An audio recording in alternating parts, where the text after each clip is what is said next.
आज इस वीडियो में हम वाडा के बारे में बात करने वाले हैं, यानी कि वर्ल्ड एंटी डोपिंग एजेंसी या फिर विश्व डोपिंग रोधी संस्था। इसका काम क्या है उसको जानने से पहले बहुत जल्दी से इसकी हिस्ट्री जान लेते हैं। इसकी शुरुआत हुई थी साल 1999 फरवरी में, जब 1998 एक बाइसिकल इवेंट में बहुत से जो उसके खिलाड़ी थे वो डोपिंग के लिए पकड़े गए थे। इस इवेंट को देखने के बाद जो IOC थी यानी कि इंटरनेशनल ओलंपिक कमेटी थी, उसने दुनिया भर की जितनी भी एजेंसीज थी जो डोपिंग के अगेंस्ट काम करती थी उनको बुला के एक मीटिंग करी और साल 1999 स्विट्जरलैंड में इस चीज़ को फाइनल किया कि अब हमारे पास एक वर्ल्ड एंटी डोपिंग एजेंसी होनी चाहिए जो कि किसी भी दबाव में काम नहीं करेगी, वो पूरी तरह से फ्री रहेगी और जितने भी इवेंट्स दुनिया भर में होंगे उसके ऊपर नज़र रखेगी और खिलाड़ियों को डोपिंग से रोकेगी। वाडा काम कैसे करती है इसको समझने से पहले बहुत ही आसान शब्दों में आपको बताता हूं कि डोपिंग एक्चुअली में होता क्या है। डोपिंग का बहुत सिंपल सा मतलब है कि किसी भी स्पोर्ट्स इवेंट में जब कोई खिलाड़ी अपने अंदर कोई भी ड्रग इंजेक्ट करता है जिसकी वजह से उसका जो हीमोग्लोबिन लेवल होता है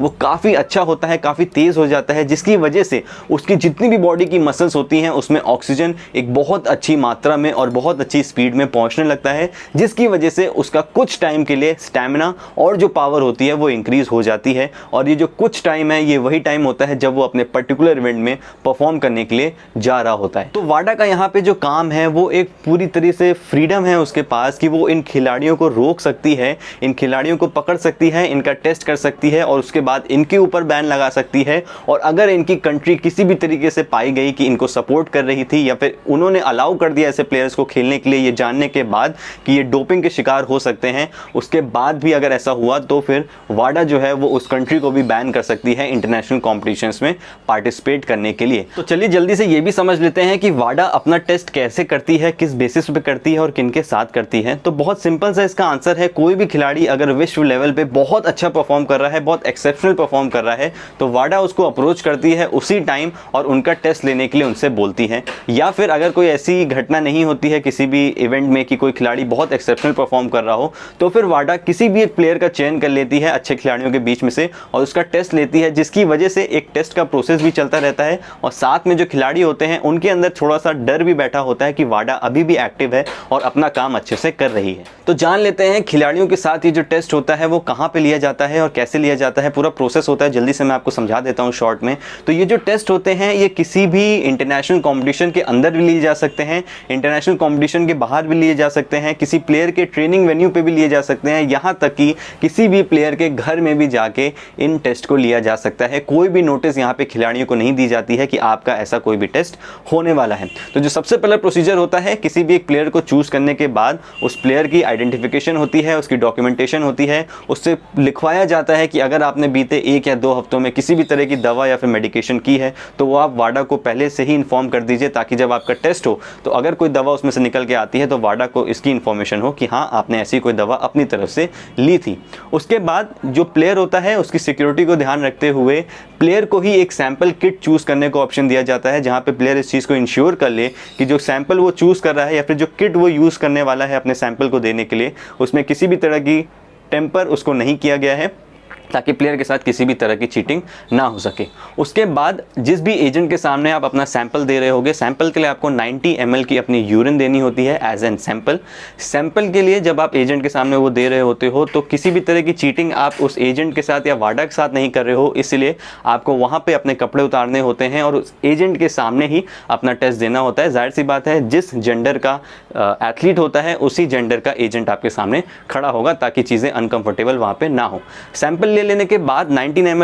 ml का जो आपने सैंपल दे दिया है, उसके बाद उस सैंपल को 2 अलग अलग इक्वल पोर्शन में बांटा जाता है, ए और बी में, जिसमें ज़्यादातर जो ए पोर्शन होता है उसको यूज़ किया जाता है सैंपलिंग के लिए। वहाँ पे भी प्लेयर का सिक्योरिटी को और प्लेयर के साथ चीटिंग ना हो उसका ध्यान रखने के लिए प्लेयर को ही ऑप्शन दिया जाता है कि वो अपने हाथों से अपने दोनों सैंपल को सील कर ले, ताकि उसके साथ भी किसी भी तरह का टेम्पर ना हो सके। जो ए सैंपल होता है उसके बाद वो चला जाता है आपके टेस्टिंग के लिए वाडा के पास या फिर जो भी एजेंसी वहाँ लोकल है उसके पास, और जो बी होता है उसको स्टोर कर लिया जाता है फ्यूचर रेफरेंसेस के लिए, जिसको करीब 10 साल तक भी स्टोर किया जा सकता है। उसके बाद ए सैंपल जो था उसका जो भी रिजल्ट आता है उसके हिसाब से प्लेयर के साथ एक्शन लिया जाए। यहाँ पे वाडा का जो मेन मोटिव है वो है प्लेयर्स को या फिर कंट्री को डोपिंग डोपिंग से रोकना, वो चाहती है एक डोपिंग फ्री इवेंट बनाना किसी भी गेम को। तो इसीलिए वो लोग साल के शुरुआत में ही एक लिस्ट जारी कर देते हैं जिसपे उन दवाइयों या फिर ड्रग्स का नाम लिखा होता है जो कि प्लेयर्स को अलाउड नहीं है अपने इवेंट के पहले लेने के लिए, ताकि प्लेयर्स जो हैं वो वॉर्न हो जाएं और ये कंडीशन ना आने दें कि वाडा उनके ऊपर एक्शन ले, क्योंकि वाडा का ये मोटिव बिल्कुल नहीं है कि वो प्लेयर्स के ऊपर एक्शन ले। उनका मोटिव यह है कि वो प्लेयर्स को पहले ही रोक लें कि ऐसी कोई भी चीज़ लोगों के सामने ना आए, ना ही ऐसी कोई भी चीज़ इंटरनेशनल इवेंट्स में या फिर नेशनल इवेंट्स में भी हो। वाडा की जो फंडिंग है वो बेसिकली आईओसी के थ्रू होती है।